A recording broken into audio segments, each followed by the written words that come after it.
Hey guys, I'm Sam Crack and this is my new electric ride.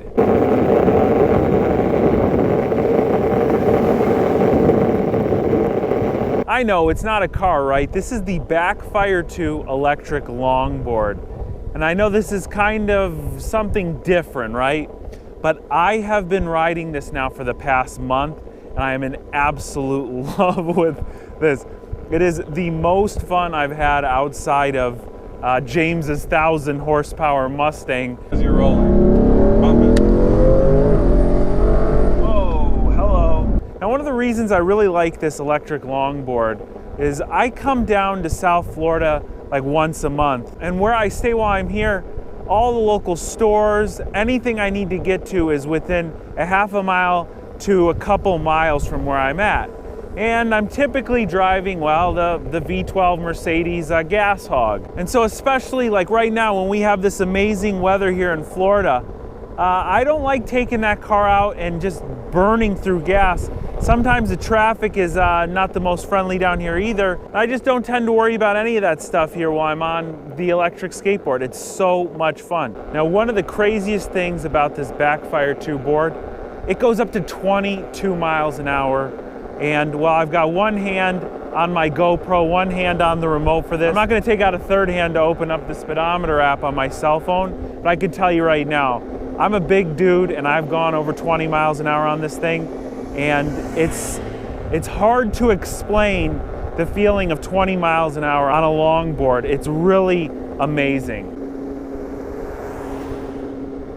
Now, in about the 2 to 3 minutes that I was just recording, talking to you guys and all that, I've already made it to the first shopping center. I take this thing to the grocery store. You see I got a backpack on, and it's just really, really convenient, but it's really just mainly fun. I much more prefer to take the electric longboard than I do the Mercedes and find parking and all that stuff. I'll show you what I do now when I get to the store.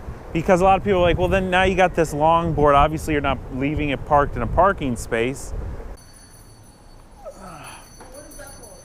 This is my electric skateboard. This is how I get around town. So you see I just went through a puddle of water.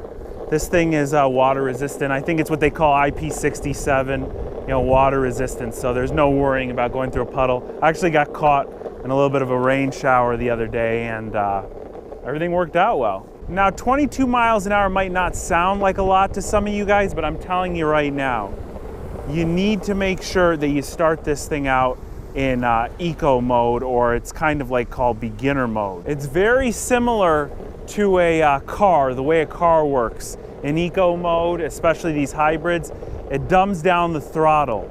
And this thing really will take off on you in sport mode if you haven't learned kind of how to operate the trigger. All right, just to give you guys an idea again of the sport versus the eco. When everything's green, you're on eco mode.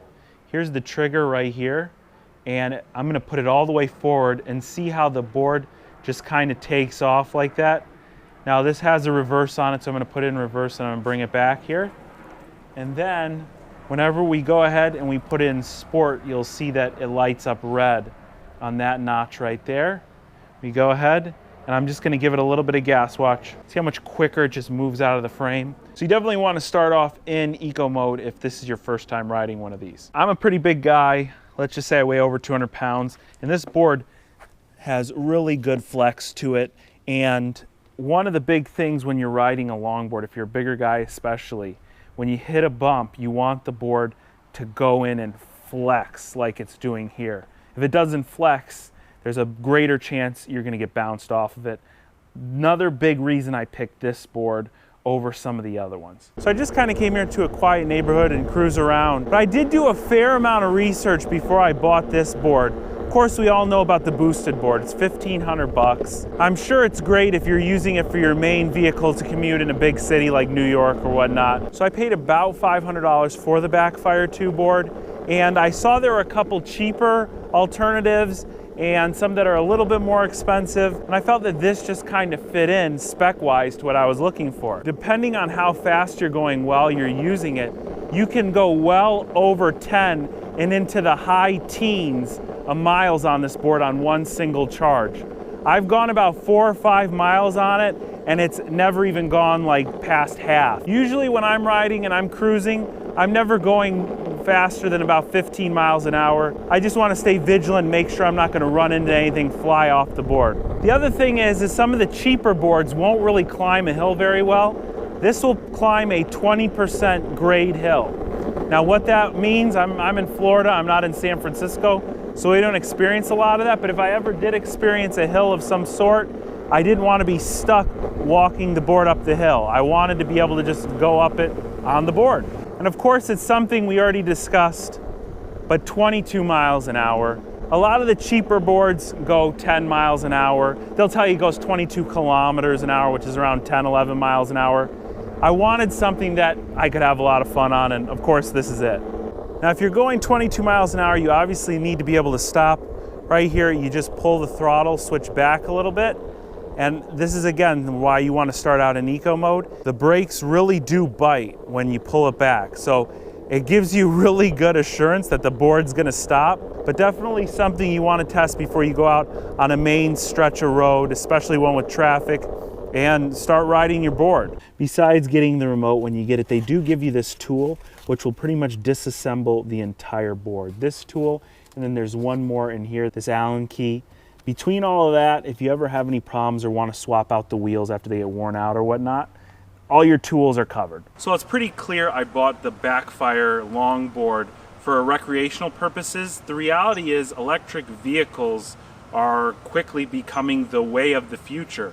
And when you think of an electric vehicle, I know you're thinking of a Tesla, maybe the new Chevy Bolt, but these are also electric vehicles. People are commuting with these in big cities right now. It's really amazing to think what many people see as just a skateboard is a super reliable and economical form of transportation.